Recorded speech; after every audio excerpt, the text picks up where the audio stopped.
तो welcome guys. आज की इस वीडियो में हम डिस्कस करने वाले एक हॉट टॉपिक, क्या सर हमें अब बीईसी की एग्जाम को प्लान करना चाहिए या नहीं करना चाहिए। आज हो रही है 6 जुलाई।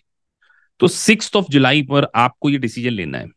तो आप बहुत सारे इंस्टीट्यूट में इंक्वायरी करते होंगे, तो काउंसलिंग टीम आपको गाइड कर देती होगी कि बीईसी जस्ट उसके बाद हटने वाला है और बीईसी एक बहुत आसान एग्जाम है। लेकिन मेरा यहाँ पर पॉइंट ऑफ व्यू थोड़ा सा डिफरेंट है, उसके बारे में मैं डिस्कस करूंगा। मैं ये बात को एक्सेप्ट कर सकता हूं कि बीसी की जो एग्जाम है वो एफएआर से सरल है, रेगुलेशन से सरल है, लेकिन इतनी सरल भी नहीं है कि आप बिना किसी प्रॉपर प्लानिंग के इस एग्जाम को पास कर लेंगे। और मेरी आपको एडवाइस है कि बीसी के लिए अब आपको प्लान नहीं करना चाहिए। उसके कुछ रीजन है। सबसे पहला रीजन, अगर आज की डेट में आपने ज्वाइन किया तो आपको इवेल्युएशन कराना पड़ता है। इवेल्युएशन कराने में आपको ट्रांसक्रिप्ट अरेंज करनी पड़ती है, डॉक्यूमेंटेशन अरेंज करने पड़ते हैं, इंस्टीट्यूट को भेजना पड़ता है, अमेरिका भेजना पड़ता है, और 2 से ढाई महीने लग जाती है इवेल्यूशन में। तो जुलाई में अगर आपने ज्वाइन किया तो जुलाई अगस्त सितंबर, मान के चलिए सितंबर में आपका इवेल्यूशन आ गया और आपने अपनी साइमल्टेनियसली स्टडी को स्टार्ट कर दी है। आपको 15 नवंबर तक अपनी एग्जाम देने को मिलेगी। और मानकर चलिए कि आप नवंबर और दिसंबर में रेडी नहीं है, तो क्योंकि आपने आपके सॉफ्टवेयर को एक्टिवेट करा लिया होगा, तो सॉफ्टवेयर में वो 4-5 महीने का पीरियड क्या हो जाएगा, लैप्स हो जाएगा। और अगर आप एक अननोन प्रेशर में आ जाएंगे कि आपको बीसी एग्जाम नवंबर और दिसंबर में जो लास्ट डेट प्रिस्क्राइब की गई है उसमें निकालना ही होगा, तो मेरी एडवाइस आपको यह है कि बीसी से बेटर आप ऑडिट या एफएआर सब्जेक्ट को प्लान करें। उसका रीजन, एफएआर और ऑडिट चेंज नहीं होने वाला। तो जो आपने पढ़ा है वो आपके आगे भी काम आएगा, पहली चीज। दूसरा, बीसी करिकुलम को मैंने अच्छे से डिस्कस करना है। तो अब मैं आपको बीसी का करिकुलम सॉफ्टवेयर के थ्रू दिखाने जा रहा हूं कि क्या क्या यूनिट है। 20 यूनिट्स आपको पढ़नी है।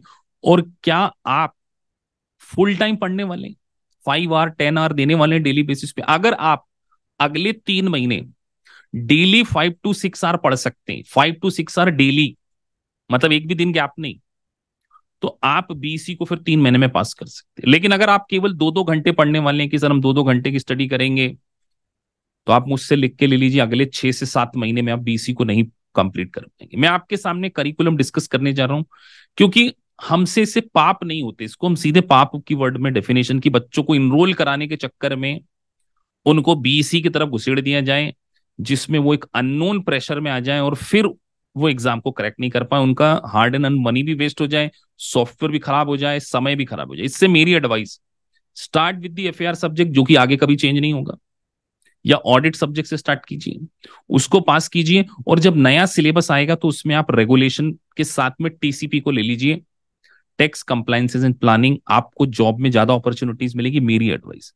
अब बीसी उतना सरल नहीं है, मैं ये बार बार बोल रहा हूं। मैं आपको करिकुलम दिखाने जा रहा हूं, तो जरा आपको मैं करिकुलम दिखाता हूं और फिर डिस्कस करते हैं कि क्या आप 1-1 घंटे की स्टडी करके, जो कई इंस्टीट्यूट वाले बोलते हैं कि 2 घंटे की स्टडी करो और बीसी पास कर लो, तो मैं आपके ऊपर छोड़ता हूं। आपको करिकुलम पूरा डिटेल बता देता हूं। और अगर आपको लगता है कि यस हम तो 2 आवर में पढ़ लेंगे, तो फिर आप बहुत अच्छे स्टूडेंट हैं, आपके पास फुल टाइम है, आप 5-6 घंटे पढ़ सकते हैं। ये डिसीजन आपको लेना है। चलिए तो सीधे हम सिलेबस की ओर चलते हैं।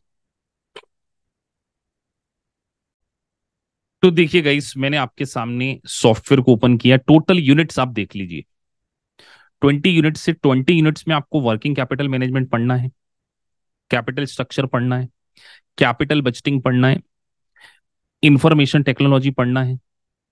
उसके साथ आपको performance management, costing, standard costing, budgetary variance analysis, economics पढ़ना है। मतलब कॉम्बिनेशन आपको आईटी का भी पढ़ना है, इकोनॉमिक्स का भी पढ़ना है, फाइनेंस का भी पढ़ना है और कॉस्ट का भी पढ़ना है। और अगर आप एक चार्टर्ड अकाउंटेंट नहीं है तो हो सकता है ये सिलेबस आप पहली बार पढ़ रहे हो, तो क्या आप 3-4 महीने में 3 महीने में पूरा सिलेबस की कोचिंग भी कर लेंगे और उसकी प्रिपरेशन भी कर लेंगे? और एक बात ध्यान रखिए, एक यूनिट के अंदर मैं आपको सीधे क्वेश्चन बैंक भी दिखा देता हूं,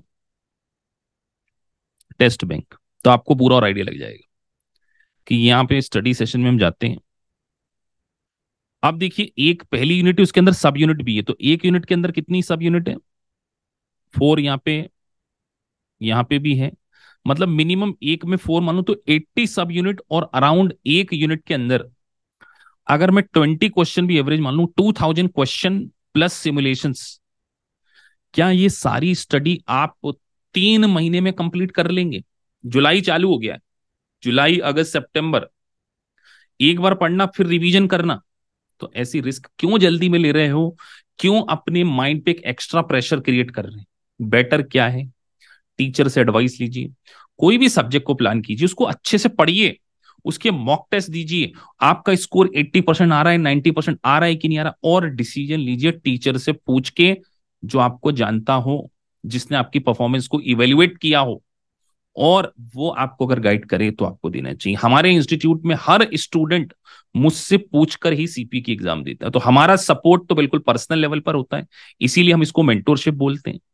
तो अब मैंने आपके ऊपर छोड़ दिया है कि आप अपनी मर्जी से, क्योंकि इंस्टीट्यूट के काउंसलर की बात पे भरोसा करके आपको एग्जाम देना है, या जो फैकल्टी आपको पढ़ाने जा रही है उससे डिस्कस करके आपको डिसीजन लेना है, ये डिसीजन मैं आपके ऊपर छोड़ रहा हूं। तो ये एक मिथ बस्टर वीडियो था कि हमें बीसी देना चाहिए या नहीं देना चाहिए। So thank you for watching this video. अगर आपको वीडियो अच्छा लगा है, so please like and subscribe the channel. Thank you for watching this video. Thank you.